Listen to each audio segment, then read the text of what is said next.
Buongiorno. Buongiorno.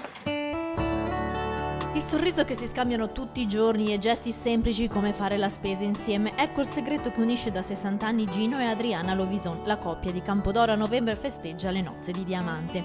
88 anni Gino, 80 Adriana, dopo 3 figli e 8 nipoti, ricordano ancora con gli occhi lucidi quando si sono incontrati 63 anni fa.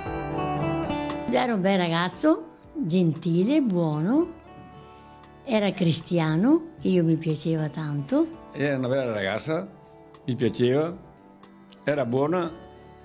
E adesso è rimasta sempre buona dopo 60 anni di matrimonio? Dopo 60 anni di matrimonio ha cambiato un po'. Molte le foto di famiglia che li ritraggono insieme, ci sono quelle degli anniversari e quelle con i nipoti. Per loro sopra il tavolo della cucina c'è sempre pronta una ciotola con le caramelle.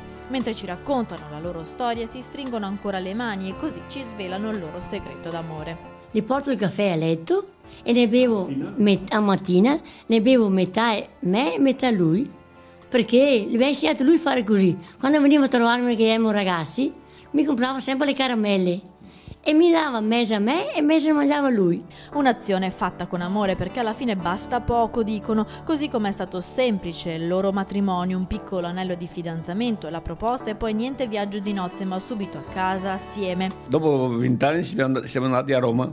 L'importante è condividere i momenti della giornata e avere anche degli hobby, anche loro ne hanno uno. Tutti i santi giorni ci alziamo, prendiamo il caffè, facciamo colazione e dopo giochiamo a carte.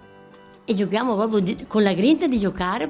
Ora, per suggellare i loro 60 anni insieme, hanno pensato ad una grande festa con tutta la loro numerosa famiglia.